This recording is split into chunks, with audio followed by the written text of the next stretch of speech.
Morning. Every morning, JD, hey. Monday through Friday, Hey, Mark. you can catch Paige Sherry at the spot she loves so much. That's why I love this job.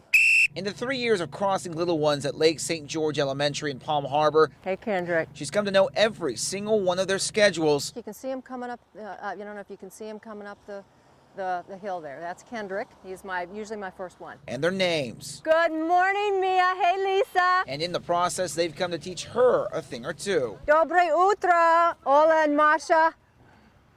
They're teaching me Russian. She's loved so much by this neighborhood, they made sure everyone knows this is her spot.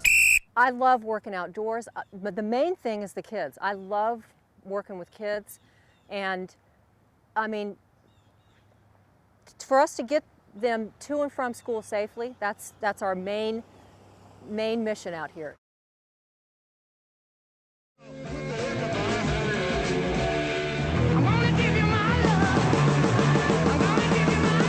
Way back in 1968, Virgil Mandanisi had dreams of making music, like a lot of kids. Both of my older brothers and my sister played guitar. It was then that Virgil caught the music bug. And I was around 13 years old, and then I decided I just definitely wanted to play it. Now, Virgil's love for music is stronger than ever.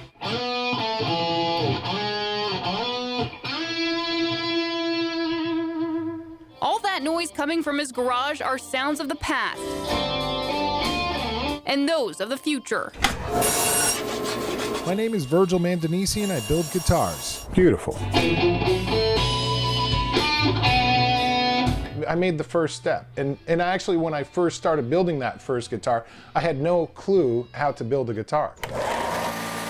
Virgil knew the ins and outs of starting his own business. Years before he began building guitars, he owned a website business which struggled, and eventually he cut the cord on it.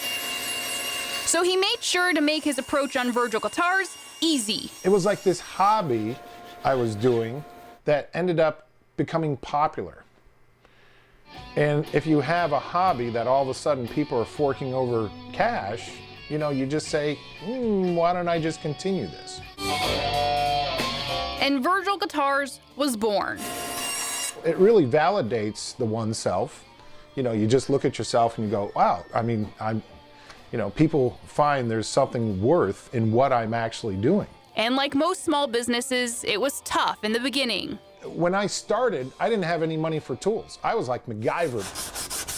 When the first Virgil guitar model, Dueling Dragons, rolled off the assembly line, it was the beginning of his dream. And when he strapped on his axes and hit his first power chord, he heard frustration because it wasn't playing. You know, it's like I plugged it in, I was just.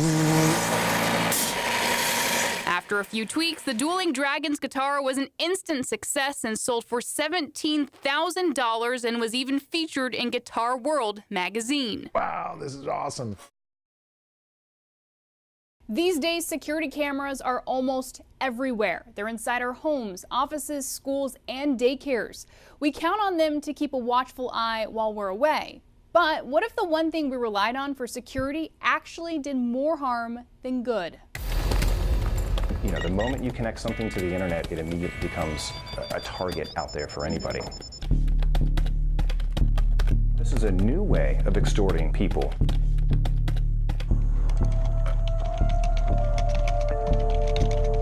Even when you're not looking, someone could be watching you. Websites like this one called Instacam.org find loopholes to break into the same camera you've set up for your protection. They're integrated into everything. There are thousands of unsecure cameras streaming on this website. Cybersecurity expert Steve Hasselbeck says just about anybody can locate those loopholes for misuse. How easy is it? Well, the tools are already out there to do it. It's just somebody who wants to with the time and effort to make it happen. And it happens a lot. Thanks to a simple search feature on Instacam, I was able to pull up cameras found in the Tampa Bay area, along with the exact addresses of some of those camera locations, like this one. At USF, it shows what appears to be a student working on an assignment. We blurred the face to protect that student's privacy. When we showed this to the university, USF responded quickly by shutting the camera down and reviewing its entire camera network. USF released a statement saying IT staff will continue to actively monitor the network for vulnerabilities to prevent this from occurring in the future. I was also able to track down an orthodontic office in Manatee County. Though they declined to comment, this surveillance camera shows patients walking in and out of the office. This kind of hacking isn't just limited to your home and office security cameras. It could literally be staring you in the face. Cameras are in your computers, your laptops, your cell phones, and even in that video game console sitting in your family room. So what if they could hack that system, get control of that camera, and now they can do lots of things with that. Now they can not just see you, they can record you, and once they have that recording, they can post that out onto the internet, which is exactly what's happening.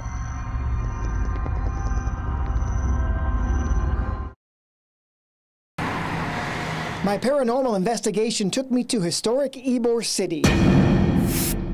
Centro Asturiano de Tampa, the premier Cuban club of 1914, where culture and history lie deep in these walls. I once had a paranormal experience a few years ago on vacation and have been intrigued ever since.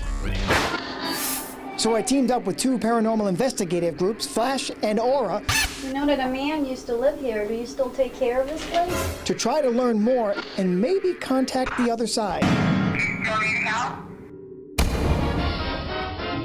In the early 1900s, the building played host to many immigrant workers from Ybor City. This was a place where workers came to relax and be entertained. We're going to set up our equipment. We usually like to use these K2 meters at locations that we feel will get activity. Tell me how many spirits are up here with us. And we're going to walk through with voice recorders. If there's anybody here with us right now, can you make a noise or a sound? What are you looking for specifically? Well, we go in. As we were recording our interview with Sarah, it was interrupted by an EVP Bonnie captured in the backstage area of the theater.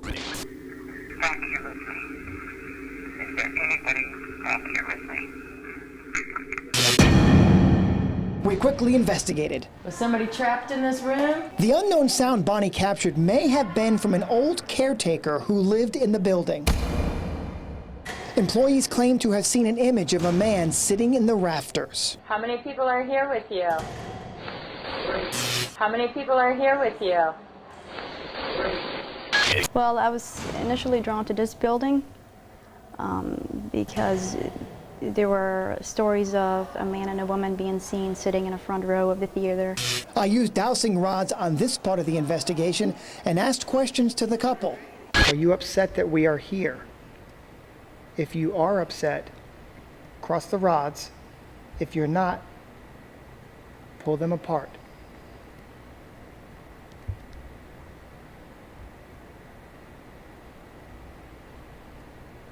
Okay.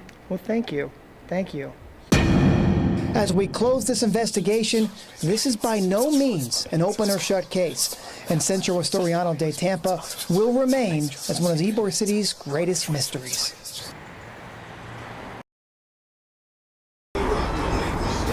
You know, this business isn't doing as great as it should be because of what goes on in this town. Mike Graves ought to know. Not too long ago, there was a shooting right over here. He's seen quite a bit. Oh, it's terrible. It's people getting drunk, acting out all the time, fighting all the time. It's just insane. Just down the road, Christine Vasconcelos said she had to relocate her flower shop just to get away from it.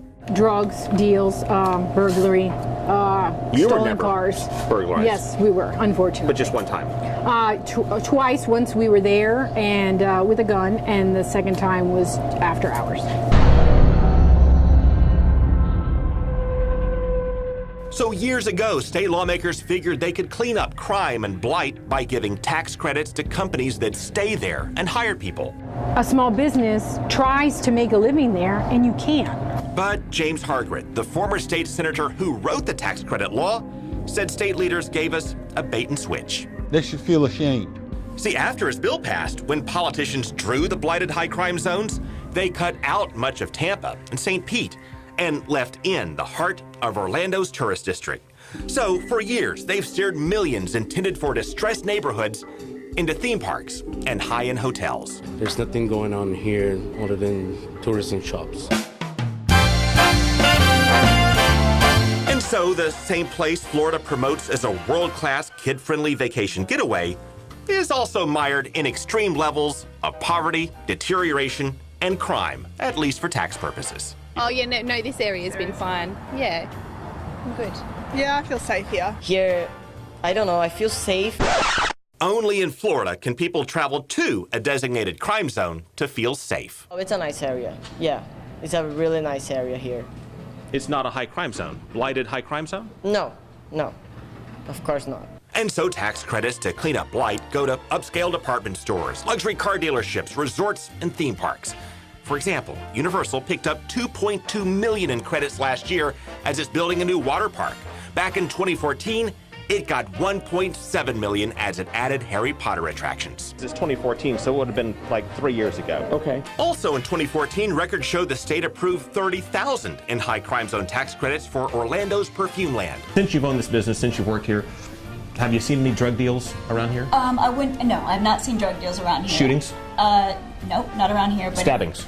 No stabbings. Jessica Harnett has worked here for 8 years and says she knows the area pretty well. You definitely pay for what you get. Is there high crime on the golf courses? Not on the golf courses, but we have seen where there's securities and there's security gates in these neighborhoods, but people are coming off from the lakes and on top of the golf courses to come into the neighborhoods. Oh, so there's trespassing? Yep. Yes. Well, there's that. Yes, there's trespassing.